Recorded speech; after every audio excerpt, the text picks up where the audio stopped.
Well, the week 3 results are in, and as expected, yes, Aria has become the 4th hero to go down in Living Legend Flames this season.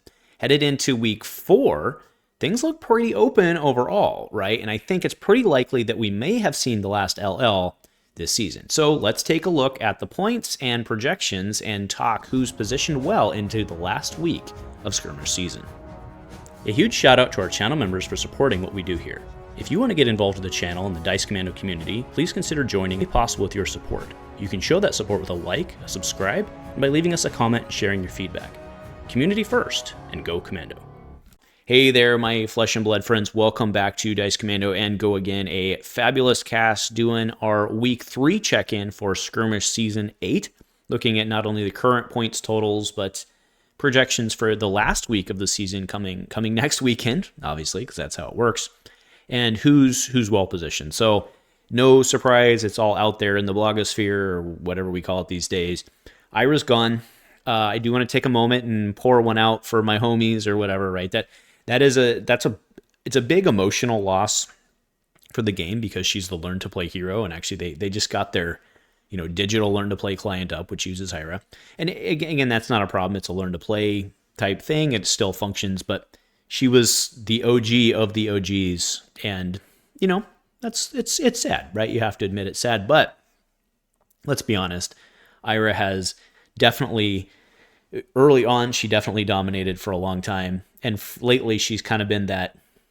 Maybe it's fair to say she's the gatekeeper, right? I actually did something called the Ira test a while back, where if you're not better than Ira, then what are you doing? But let's move into the discussion on Skirmish Season 8. So just a quick recap, bringing everybody up to speed where we're at. So week 1 was 480 points. Week 2 was 544 points. Week 3, last weekend, was 536 points, which brings us to a total so far of 660 potential points. But what we've actually seen land is 1,548 points, which is great news for us because if you recall last week, we were currently at about 85%, meaning we were missing roughly 15% in no fires or conversions or whatever. And this now is 93%, which means that last weekend was a very well-performing weekend across the globe in terms of folks going and getting these events to fire.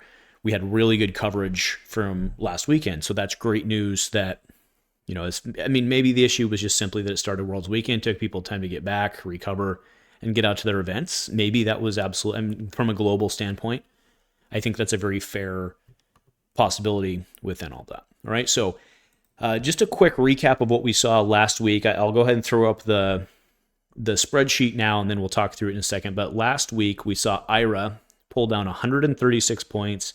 We saw Briar pull down 104, and then Emperor pulled down 56. Now, that's I'm not going to go through what each one earned last week. That's not how my spreadsheet tracks this, because again, remember, we look at what we need to LL is the objective of this spreadsheet. You can, of course, see I've added Ira in the top range because she's gone out. So someone else had asked me, is like, well, Andrew, why don't you track what percentage folks have been? So actually we track the percentage of points they've gotten this season. But the reason that I don't put a lot of effort in these videos on what people, especially right now, I'm saying like this season, I haven't put a lot of attention on how many points people have gotten this season, is because we're playing in a different meta every weekend, right? So if we say, well, because we know Chane won, I think it was like 20 some odd % of week 1. So, but he was playing in a harder meta, right? And then Kassai came out the next week and she was like 30 some % of the meta, but it was very clear she wouldn't have been 30% of the meta if Chane was there. And would Ira have pulled down 100 points last weekend if the other heroes were still in? Of course not, right? So I just don't think there's much value added in comparing week to week to week to week. You should really look at within week, and that's, again, I just like to look at what's remaining in the season and not kind of the past. That's just my take on it. All right, so if we dive into where the heroes are at, we see that Dash is now the number 1 hero. Okay, she would need to get, though, 29% of the wins in week 4 in order to LL. Okay, so she's gotten 3.6 of the season total, but we need 29.3% of the wins to LL. Okay, so that is kind of my thesis statement for tonight. Is I think what we have going into week 4 is what we're going to see until relatively early summer, whenever the next skirmish season is, I think we have our locked meta now. I think it's going to be very hard because I believe anyway, that as we go into week 4, you're going to see a lot more of the peanut buttering of points because it is so wide open. I mean, it's not wide open. It's not like any hero can win, but we have a much larger pool now, I think, of who can bring home points, which means you're going to get it spread around. So you're not going to have people rocket up. And 29%, I mean, it could happen. Like, it's mathematically it can happen, but I don't think it's going to happen, right? You look at Briar, she'd need 35%. I think we have at least another season with Rosetta Thorn. Bravo, 40%. Prism, 68%, and takes that jump, right? And you look at Emperor, who's done pretty well for himself, but he'd have to pull down 90% of the wins, right? It's just not... Look how fast you go on that. Rhinar would need 50% of the wins. Again, it could happen, but it's likely not to happen. I would be surprised next weekend if, in fact, we'll do this. We'll snapshot the points, and then when we do our recap, we'll look at what happened this week in terms of kind of how the points divided up. I would be surprised if anybody wins maybe more than 15% ish. I mean, I'll just probably be 15.3 and it'll be like a screw you, Andrew, right? But I think that's probably about what we're looking. So, what should we be looking at going into the final week? There's a couple things at play here. So the obvious ones are the ones at the top, right? I do think Dash, Briar, well positioned. Emperor, Rhinar can absolutely just clobber you. But I do think that with kind of the changes in there, you're making room for someone like a Lexi. I think that could absolutely happen, right? Because one of the issues that Lexi has is just because she doesn't block well, and I mean, her arrows block well, but you want your arrows, right? So she doesn't block super great. And if you get her down, she just kind of loses. But now that you're losing the top, maybe she can pop up. So I think Lexi's potentially in there. And then I think next weekend is probably going to be a relatively strong fatigue weekend because you've got a couple things going on. You've got a very wide field. So you've deramped a little bit in terms of power output. You've got a wider field. I think that's fatigue's time to shine. So I wouldn't be surprised if someone like a Yoji or maybe a Bravo, if they're playing.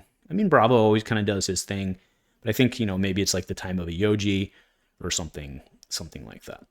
So we will see what happens next weekend, but I think the numbers are pretty solid that we're very unlikely. Let's just say it that we're very unlikely to see another LL next weekend, right? And again, you can see I've got the zoom up.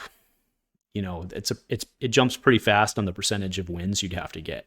And then just to remind everyone, this week 4 is actually the lowest week of points available for the whole season. So you have a very wide field that needs a lot of points into a week with the littlest points, which is again why those points are so high, is because it's only 360 points available next weekend. So anyway, have a lot of fun into this coming weekend. You should have a lot of fun anyway, right? But I think what you're going into is going to be the heroes that you're playing for a long time. So I think we're going to have a lot of eyes on that to see where it comes out across the globe.